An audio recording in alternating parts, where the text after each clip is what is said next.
Oi, pessoal, sejam bem-vindos. Hoje a gente vai desvendar um assunto que, olha, tira o sono de muita gente: o registro de imóveis.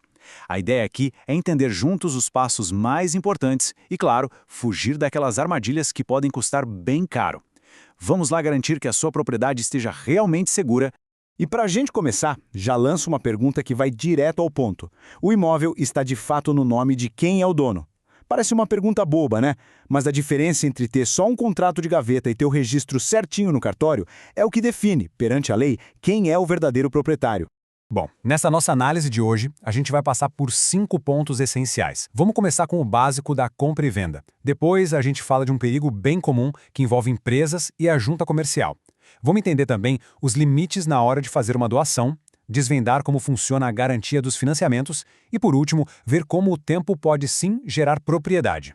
Ok, então vamos mergulhar no primeiro tópico.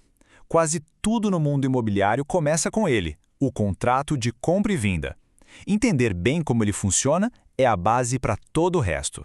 E aqui já tem uma diferença super importante. Existe a venda ad corpus, que é quando se compra o imóvel como um todo, sabe, de porteira fechada. O que vale é aquela casa específica, aquele terreno, não importa se tem 1 metro a mais ou a menos. Agora, na venda ad mensurum, a coisa muda. Aí sim, a área exata é o que define o negócio. Se a medida estiver errada, quem comprou pode reclamar. Por isso, é fundamental que o contrato seja bem claro sobre qual tipo de venda está sendo feita. Agora atenção, vamos falar de uma situação que acontece toda hora e que pode dar uma confusão danada lá na frente. A venda de um imóvel de pai ou mãe para um dos filhos. A lei aqui é bem rígida, e isso é para proteger os outros herdeiros. Para essa venda ser válida, não basta só a vontade de quem vende e de quem compra. É obrigatório, gente, obrigatório mesmo, ter a assinatura, o consentimento claro do marido ou esposa e de todos os outros filhos. Se faltar uma dessas assinaturas, o negócio todo pode ser anulado na justiça. E fiquem de olho no prazo. Os irmãos que não concordaram com a venda têm só 2 anos, contados da data em que o negócio foi fechado, para poder entrar na justiça e pedir anulação. Passou desse tempo, já era, perdem o direito. Agora, olha que interessante essa decisão do Superior Tribunal de Justiça, o STJ. Ela basicamente diz que não adianta tentar ser esperto e burlar a regra. Vender o imóvel para um amigo, o famoso laranja, só para ele depois passar para o filho, a Justiça vê isso como fraude. E a consequência? A venda pode ser anulada do mesmo jeitinho, e o prazo para reclamar continua sendo de 2 anos.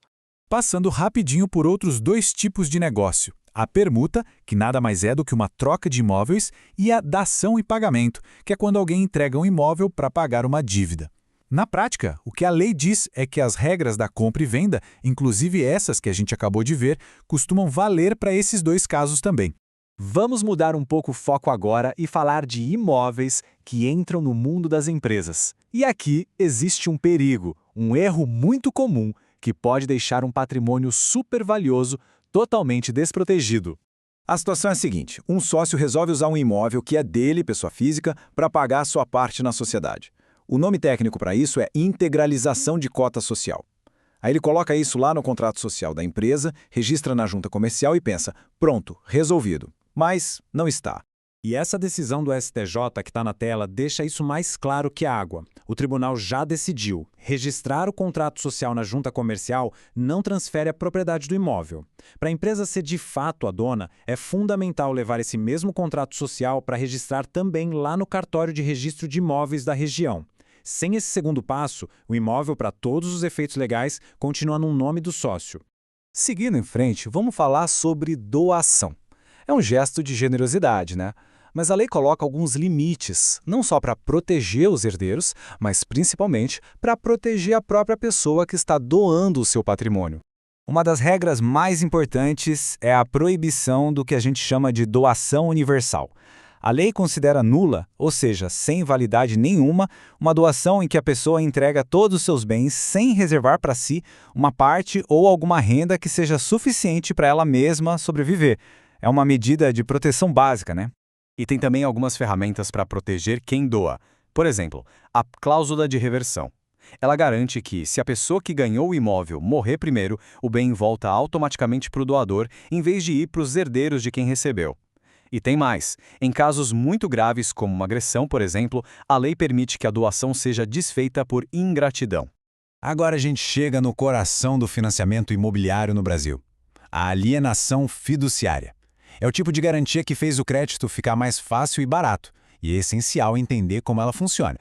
Então a lógica é a seguinte: quando alguém financia um imóvel com essa garantia, a pessoa que comprou, o devedor, fica com a posse direta. Ou seja, ela pode morar, alugar, usar o imóvel como quiser. Mas a propriedade, de forma temporária, fica com o banco. É o que a lei chama de propriedade resolúvel, porque ela se resolve, ela acaba assim que a última parcela da dívida é paga. Bom, vamos para o nosso último tópico, que é um dos mais interessantes do direito imobiliário, a uso capião. É aquele princípio de que a posse de um imóvel por muito tempo, de forma contínua e sem ninguém contestar, pode virar propriedade de verdade no papel. Existem vários tipos, mas vamos nos concentrar nos dois principais que estão aí na tela. Na uso capião extraordinária, o prazo é mais longo, de 15 anos, mas a lei não exige que a pessoa tenha um justo título, que seria um documento que faz a pessoa achar que é dona, tipo um contrato de compra e venda com algum defeito. Já na ordinária, o prazo cai para 10 anos, mas aí sim é preciso ter esse justo título e a boa-fé, que é basicamente acreditar que é o dono legítimo. E a grande novidade dos últimos anos, que facilitou muito a vida, é que esse processo não precisa mais, obrigatoriamente, passar anos na justiça. Hoje em dia existe a uso capião extrajudicial, que pode ser feita direto no cartório.